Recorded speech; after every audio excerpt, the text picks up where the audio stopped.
This is the X-Zone Broadcast Network, broadcasting worldwide on broadcast affiliates and satellite program providers, including CNN Broadcast Network, Sirius Satellite Network, Star Media, Good News Radio Network, Angel Broadcast Network, Wiki Broadcast Network, and WPBN TV. For more information on the X-Zone Broadcast Network, visit us at www.xzbn.net.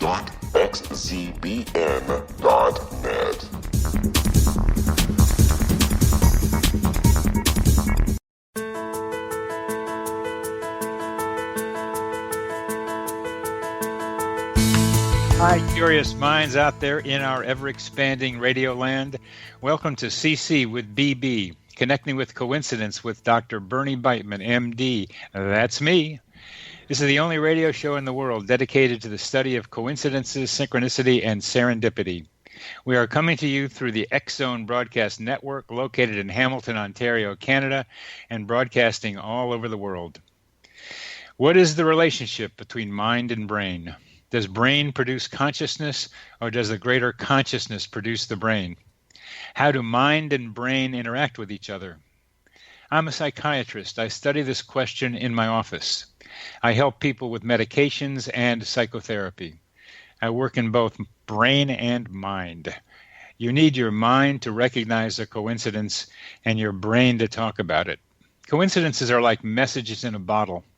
The message can be about you, and the message can be about where the bottle and message came from, that sea of possibilities out there.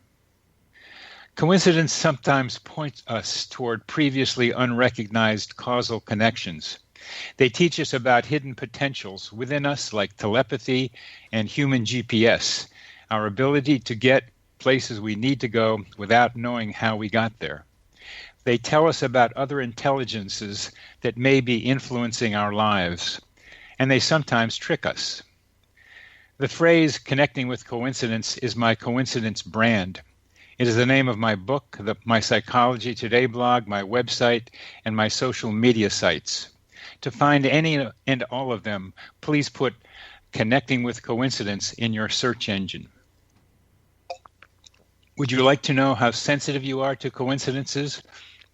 Take the Weird Coincidence Survey on my website. Coincidence stories suggest that each of us is part of an intricate web of emotions and ideas that exists both inside and outside our bodies. Our participation in this matrix of feelings depends on our time together and the degree of shared emotions. I call this web the psychosphere. The psychosphere is something like our atmosphere, around us and in dynamic flux with us. We breathe in oxygen, nitrogen, and water vapors, and we breathe out carbon dioxide, nitrogen, and more water vapors. We receive energy information from the psychosphere and release energy information into the psychosphere. Our thoughts and emotions contribute to the psychosphere, and our thoughts and emotions are influenced by it. The plants and animals surrounding us give it to the psychosphere and take from it. The technologies we invent reshape it and are products of it. We are in dynamic relationship with it. And that means the internet, that technological monster we are all becoming more and more part of. The accumulating billions of internet clicks are providing a scaffolding for energy information exchanges, increasing the likelihood of what were once thought to be rare coincidences like telepathy and nature-human interactions. The internet is our creation. Our species is responsible for its existence, deeply involved in its use and capable of directing its growth. And we are also responsible for the future of the psychosphere. We may not be the only minds influencing its development. Our guest today is Maureen St, who will take us into the fifth dimension. In my view, we live in 5 dimensions: length, width, height, time, and mind. We will learn how Maureen conceptualizes the fifth dimension. Maureen St is a practical mystic. She serves as a messenger for ascended masters and the angelic realm. She practices the MerKaBa, as I am beginning to learn to do. She teaches the Akashic Records through her own higher self, which she considers essential for fastest heart-centered personal evolvement to your 5D expression. She is the author of several books, including Beyond the Flower of Life, Be a Genie, and Reweaving the Fabric of Your Reality, along with dozens of guided meditation CDs. She also has recorded and produced a DVD on how to learn the MerKaBa. Her books and CDs have been translated into Russian, Italian, and Chinese. Since 1994, she has traveled and taught meditation and sacred geometry and manifestation. Welcome to the program, Maureen. Delight to have you here. Likewise. Can you hear me okay? Hear you just fine. Excellent. And we're gonna this part of the segment will be closed in just a minute. But I want you to know that I am learning the MerKaBa and meditating with it. Metatron. I have a Metatron book that is guiding me in being able to do it. So I personally am particularly interested in how you think about it and how you got involved with MerKaBa and its teachings. Sounds good. I also have an amazing coincidence story that I haven't told you about yet. Give us a little hint, and then we're going to end this segment. Give us a little preamble. Never mind. Yeah, it's way too involved. Sorry about that. That was my time slot. I was good enough, and we're going to be back after a short break.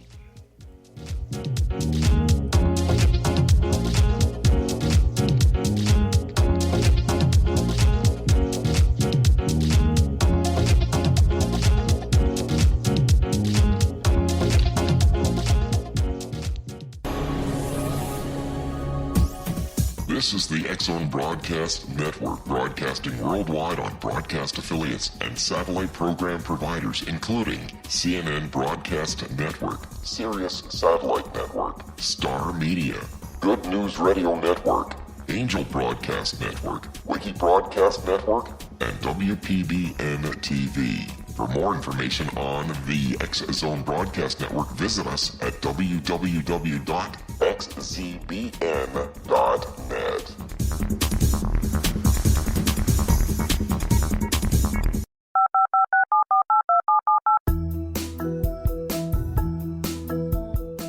Did you know that when you're on the road with limited data or Wi-Fi, you can still listen to the X-Zone Radio Show with Rob McConnell, The Science of Magic with Gwilda Wiyaka, X-1, Dimension X, Space Patrol, and every minute of the X-Zone Broadcast Network by calling 213-401-0080, courtesy of Audio Now. No smartphone, app, or internet needed. It saves your data plan, and it's free if you have unlimited minutes. Call 213-401-0080 to listen on any phone, anytime, anywhere. Remember 213-401-0080 for the best of the paranormal, parapsychology, and sci-fi radio programming anywhere, 24/7, 365.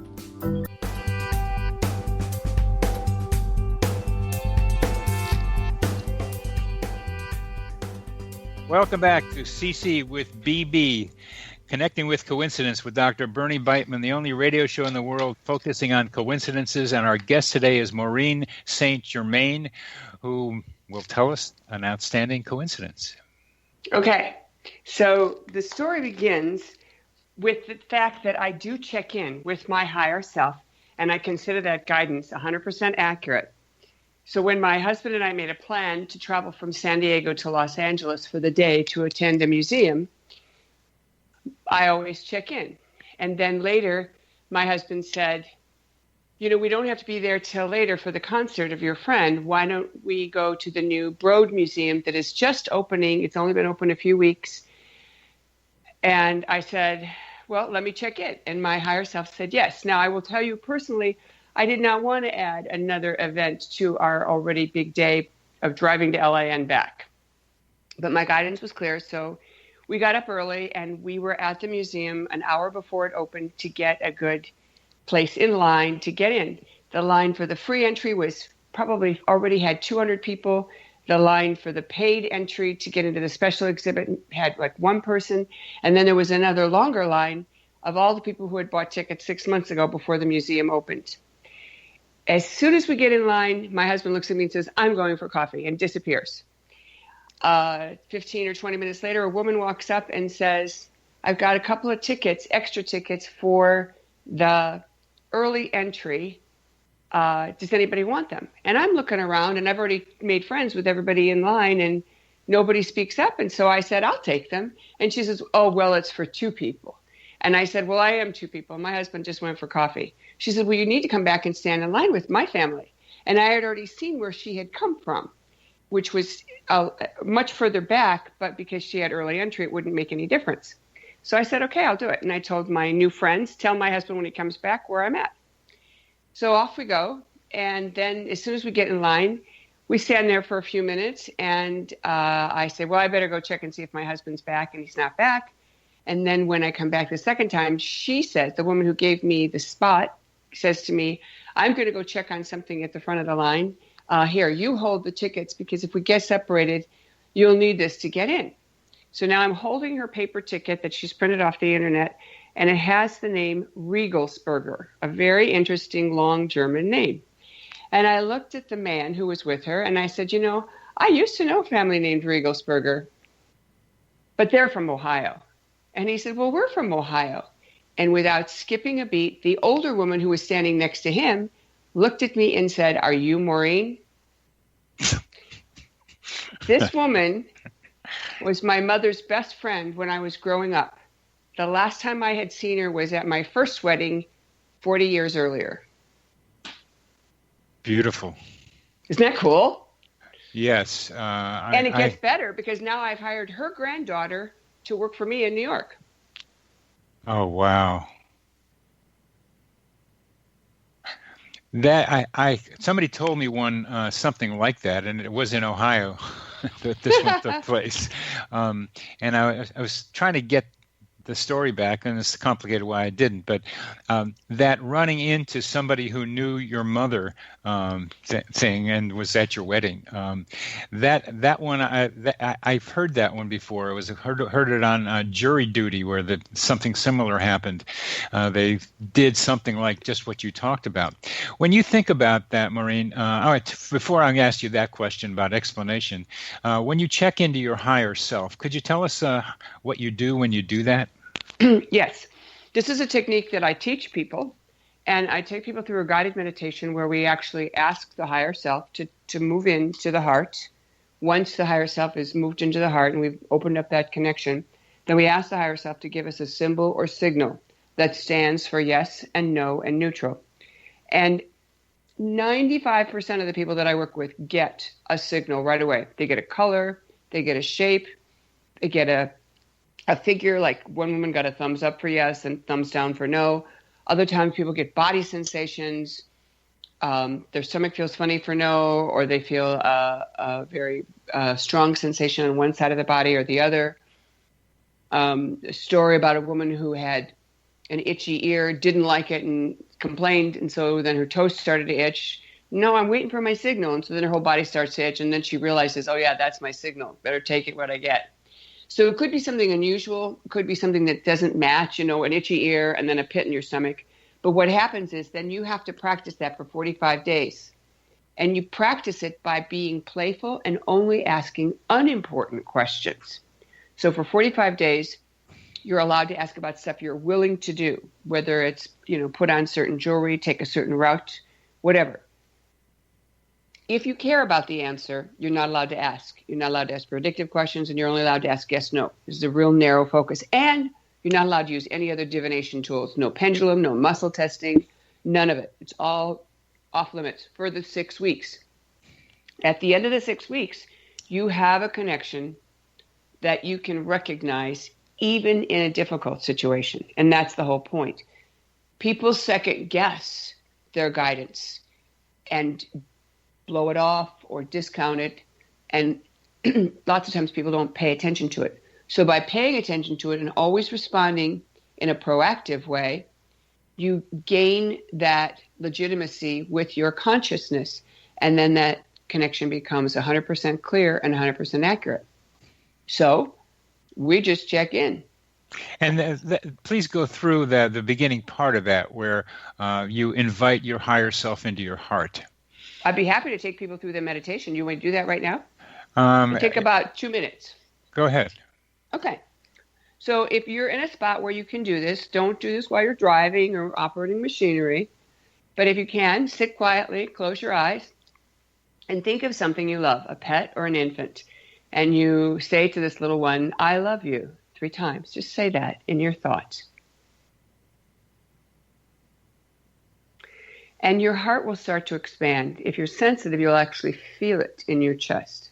Yeah. Now we take that energy and we send it up the spinal column, up the pranic tube, energy, past the throat chakra, the third eye, the crown chakra.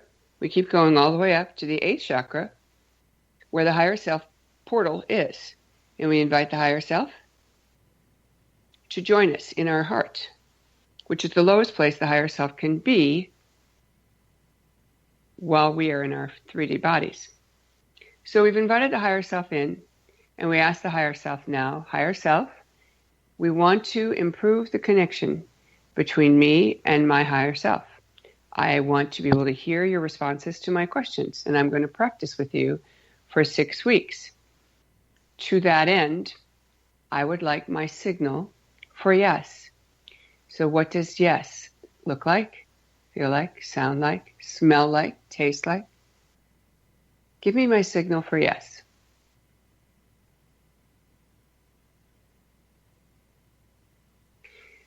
Higher self, give me my signal for no.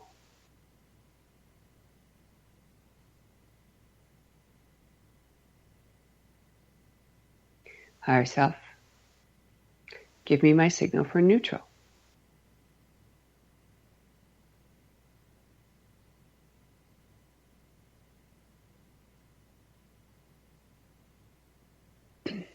Now, we thank the higher self for providing us with this experience, and we will begin to practice from now until 6 weeks from now.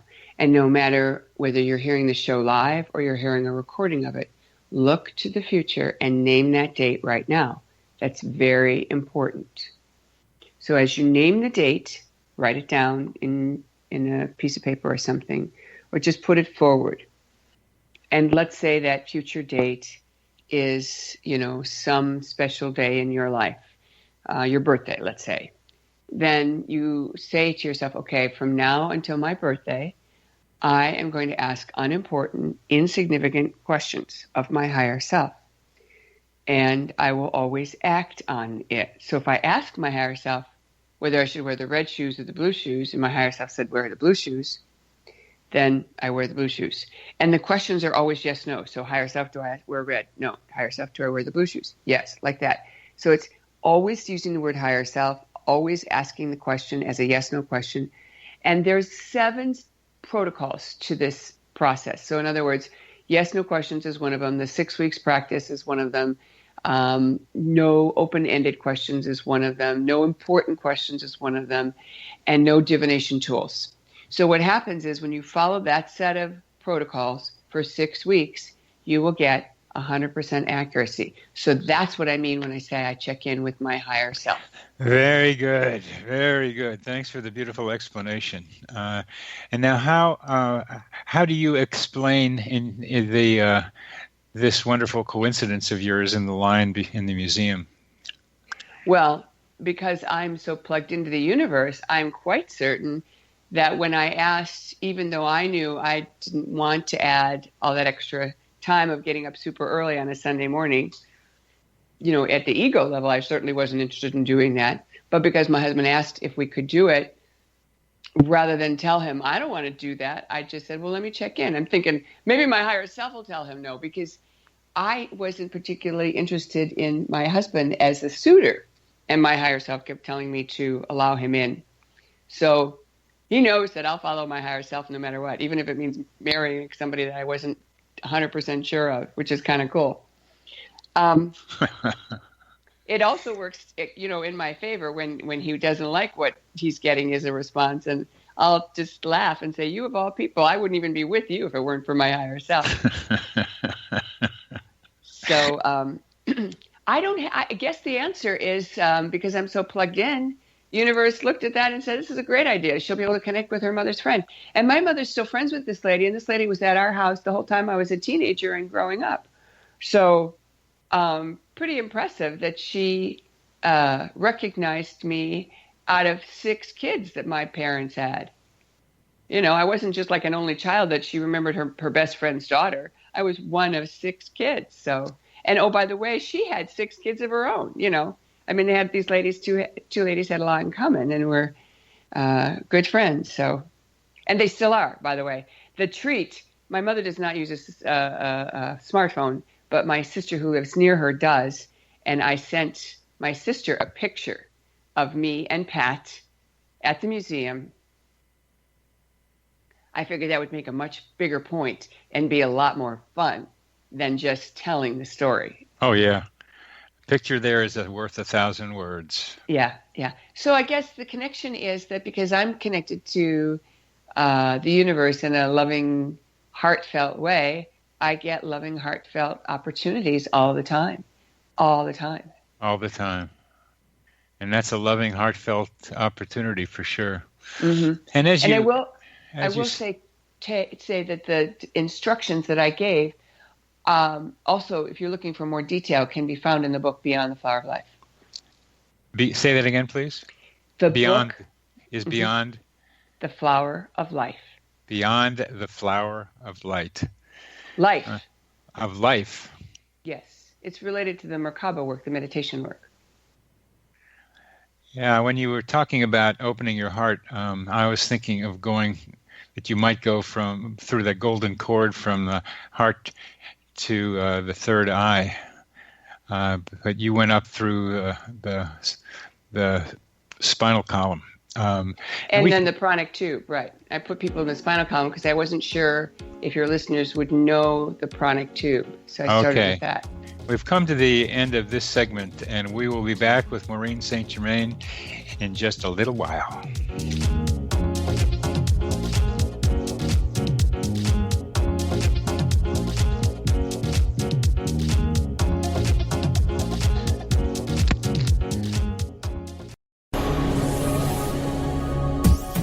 This is the X-Zone Broadcast Network, broadcasting worldwide on broadcast affiliates and satellite program providers, including CNN Broadcast Network, Sirius Satellite Network, Star Media, Good News Radio Network, Angel Broadcast Network, Wiki Broadcast Network, and WPBN TV. For more information on the X-Zone Broadcast Network, visit us at www.xzbn.net.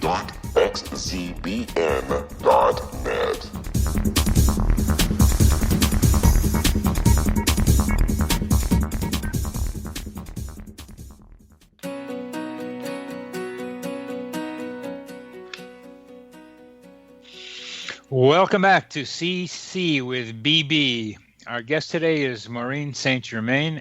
and we are about to enter the 5th dimension. Maureen, could you talk about how synchronicities and the 5th dimension are related and tell us about what the 5th dimension is, please?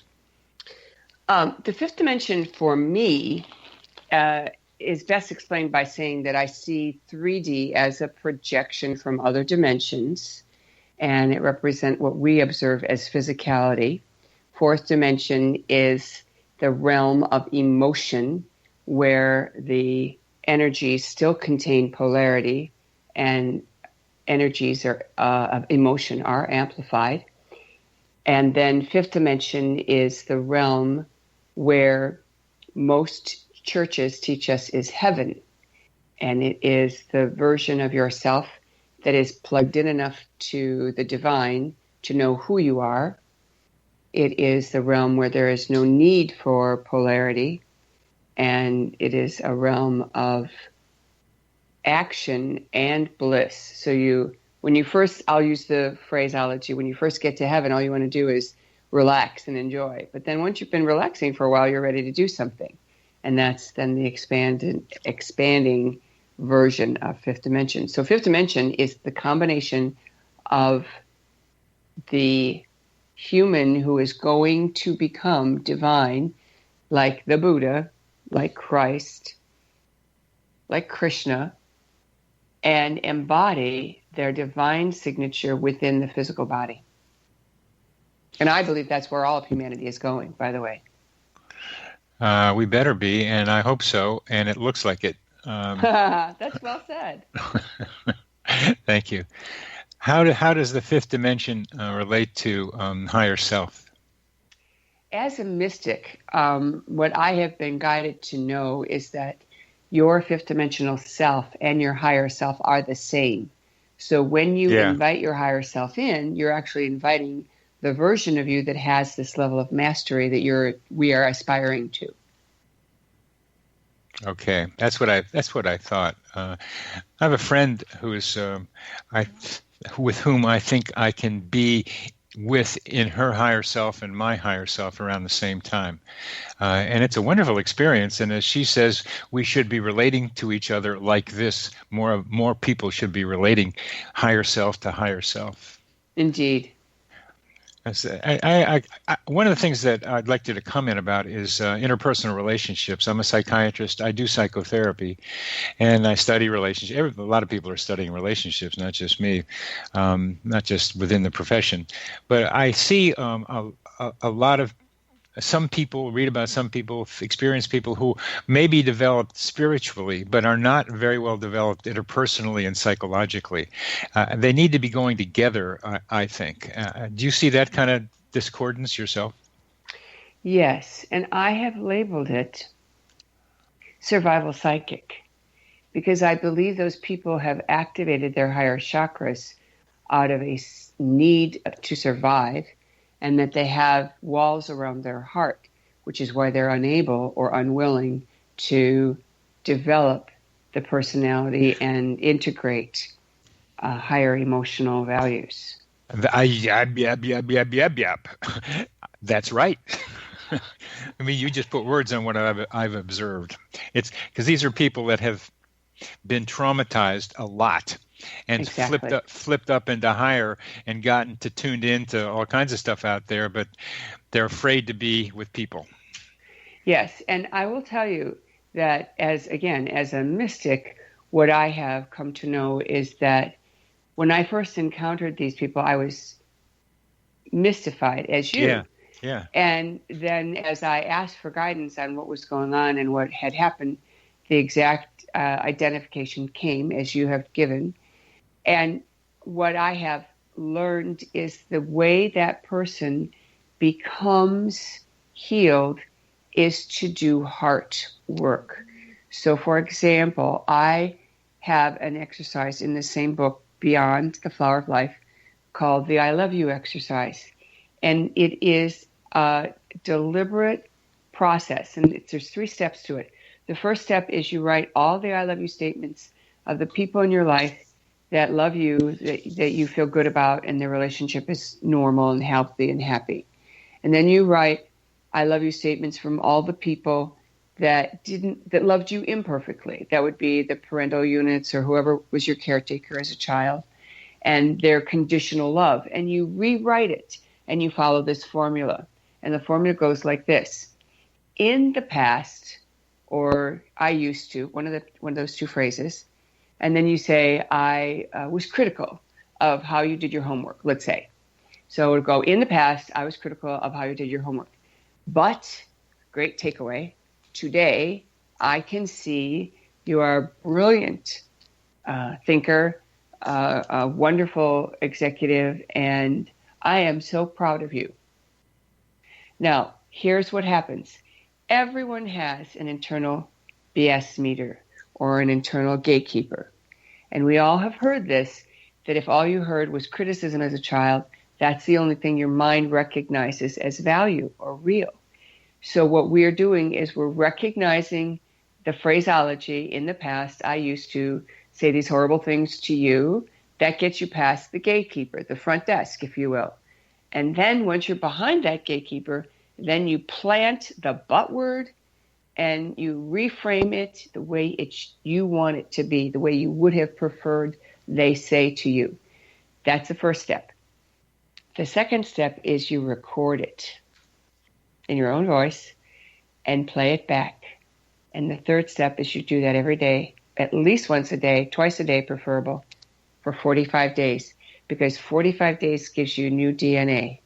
And it is that point that your body shifts and gives yourself a new reframe. Very good. Very good. And relating synchronicities to the 5D, you've kind of already talked about it, but just get a little more firm about it, please. I think that synchronicities will be the norm. You know, Freud said it was simultaneity and meaning that gives value to synchronicity. And I think that... You mean Jung, I think. Jung, excuse me. I love that you mix them up.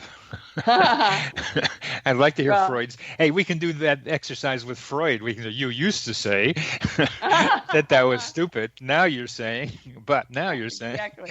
Simultaneous. Well done. Yes, really. So, if this is the new normal, that means we will be attracted to this type of experience more often, which will give us more joy. And then when we get more joy, we'll get more of those experiences. So it's a self-repeating, self-producing kind of set of experiences. So I believe at fifth dimension, I also believe at fifth dimension that there's plenty of choice. Even though we say there's no polarity at fifth dimension, it doesn't mean there isn't choice. And the way I explain that is, you know, there are many colors.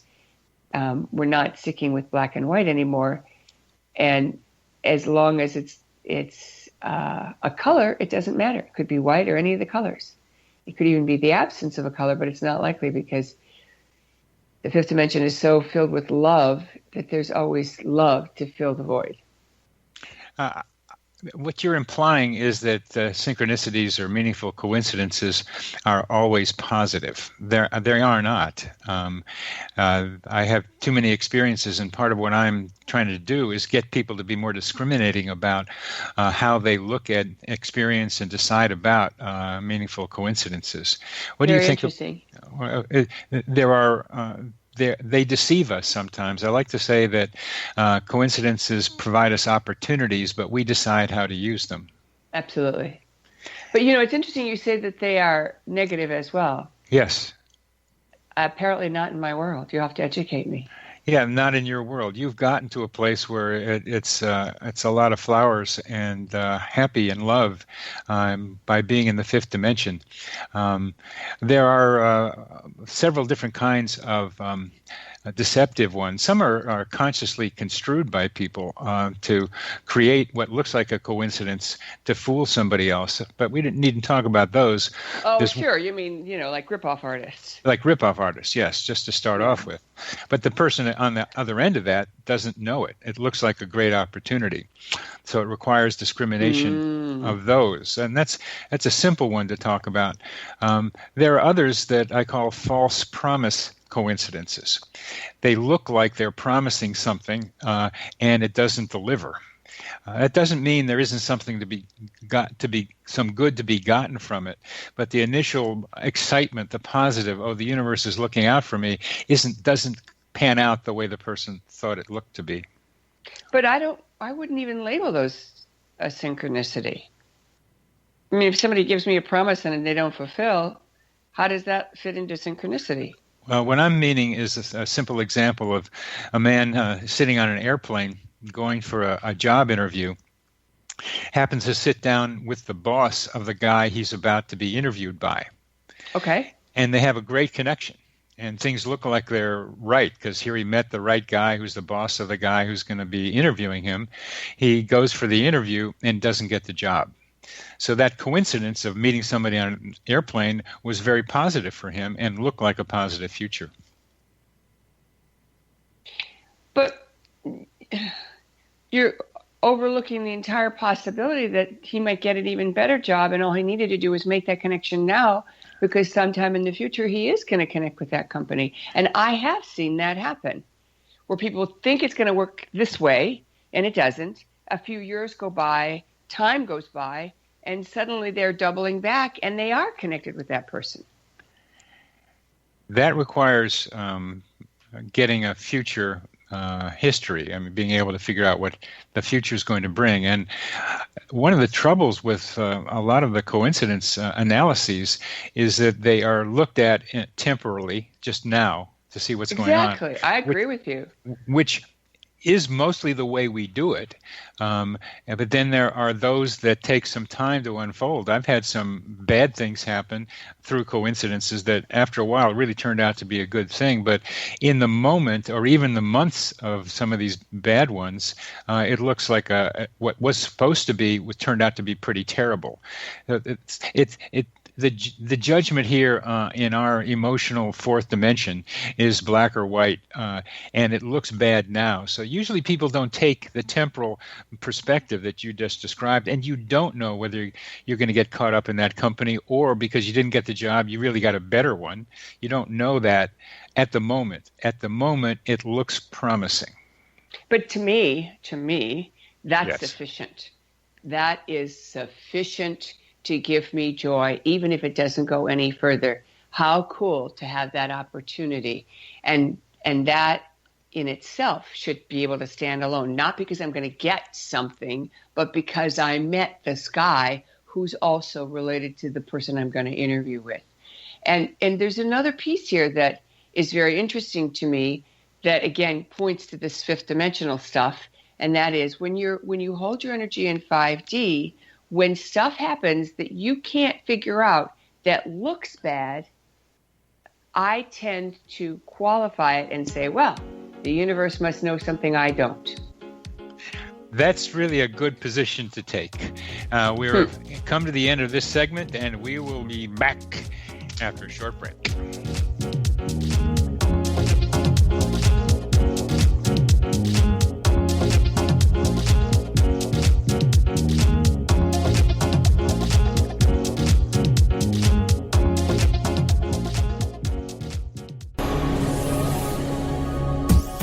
This is the X-Zone Broadcast Network, broadcasting worldwide on broadcast affiliates and satellite program providers, including CNN Broadcast Network, Sirius Satellite Network, Star Media, Good News Radio Network, Angel Broadcast Network, Wiki Broadcast Network, and WPBN TV. For more information on the X-Zone Broadcast Network, visit us at www.xzbn.net.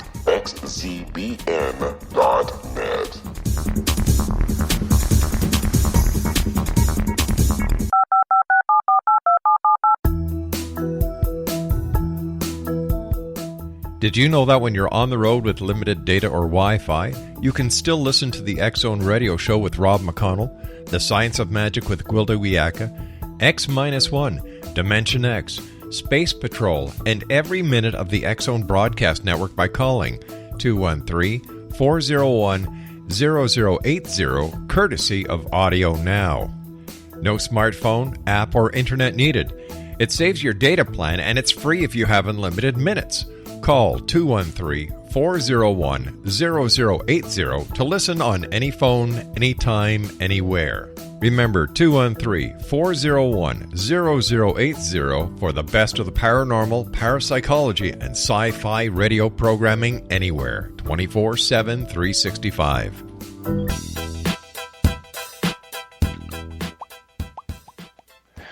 Welcome back to CC with BB, the only radio show in the world focused on coincidences, synchronicity, and serendipity.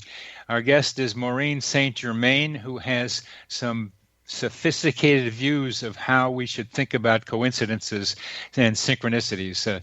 Maureen, that your description in the last segment about how to think about it, just the enjoyment of what turns out to be not what you think it's going to be in the moment, is the best way to do it. There's another version of this that you're also implying. Let's see what happens. But that one is a tougher one to hold on to. That's more of a scientist perspective than personal, but people should do that one too, as I have. But just talking to people who aren't thinking about these things the way you and I are thinking, it's in that moment to be able to reframe it in a way that's positive for now, and then let's see what happens. Indeed. And it's interesting because as we discuss this, I'm reminded of a principle that I teach people called the divinity test. And the divinity test is when you believe in yourself as much as God does. And whatever your version of God is, doesn't matter. But to contemplate the possibility that you are held in high regard, and all you have to do is step up to that. And the divinity test is when it looks like you're going to fail or you're full of fear about failure, and then something happens to flip that switch. And I'd like to tell a synchronicity story around that, if I may. It's short. Please. I was at my very first speaking engagement after manifesting an opportunity to speak before a big convention crowd. I was one of the side speakers. And I had manifested, over 100 people in the room, standing room only. People kept coming in and no one left. The following year, I had had a lot of trauma in my family and a lot of stuff that was going on medically for a family member. And I was otherwise occupied. And as I'm at the convention to present again a similar presentation, I am very self-conscious about the fact that I haven't done good prep work. And I'm feeling very worried that I'm not going to produce the outcome that I want. So every chance I get, I'm studying now because now I'm not with my family and I'm not having to hold that problem. I get on this shuttle bus that takes you to all the hotels before it finally takes you to the convention center. And I've spread out, I'm still studying. And then I look up and I realize the bus is filled up and I'm hoarding my seat. So, of course, I gather everything up and I push everything into my briefcase. No one sits down next to me. We make one more stop. A woman gets on the bus, inches her way back to me, past all the people that are standing on the bus, looks at me and says, "Can I sit down?" And I say, "Of course." And she looks at me and she said, "I know you. Yeah. I was at your event last year. You changed my life." Beautiful.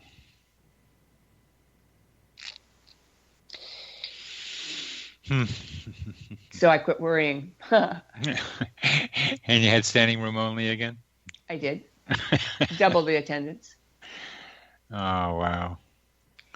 Well, you're a very clear thinker and a very clear speaker. I can see how that can happen.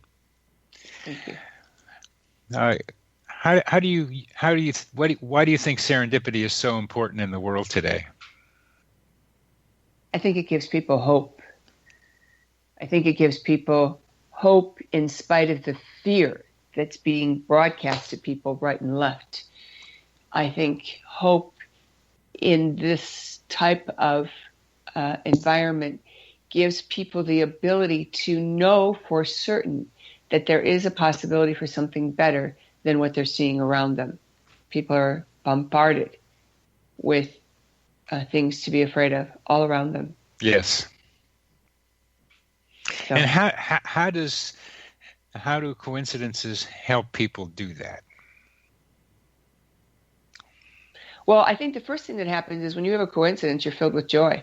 Because it's as much as it is like hearing a good joke, it's completely by surprise. It feels completely random. And at the same time, it feels like this can't be random. It must mean that I'm special, they're special, this is special. And that makes people feel better about themselves and about their situation and their circumstances. Yeah, one of the problems that happen with coincidences, people experience a lot of them. They start to think of themselves as too special. And well, by I think that that's relative. I mean, we all go through what I will say. Hopefully, we all go through what I will say is like ego identification, where you don't realize that you're not the center of everyone else's universe. You're only the center of your own universe. And that's like, oh, and some people are slower at getting it than others. And some people, vacillate in and out of it, there are times that, and I think, people who are very, very focused, and certainly the male gender tends to be very narrow focused. And so they're less, they're so narrow focused that they don't see the broad picture as much as women do. So they're less likely to capture those moments of joy unless they have those synchronicities that make them identify. And getting back to being special, what happens is you have something happen in your life that makes you realize, or hopefully makes you realize, that life is about us, not just about me. How do you think that happens, the switch from us to us? Well, I think people have experiences that are opportunities to step up or not. Yeah. And sometimes people don't make it, and then they get another one.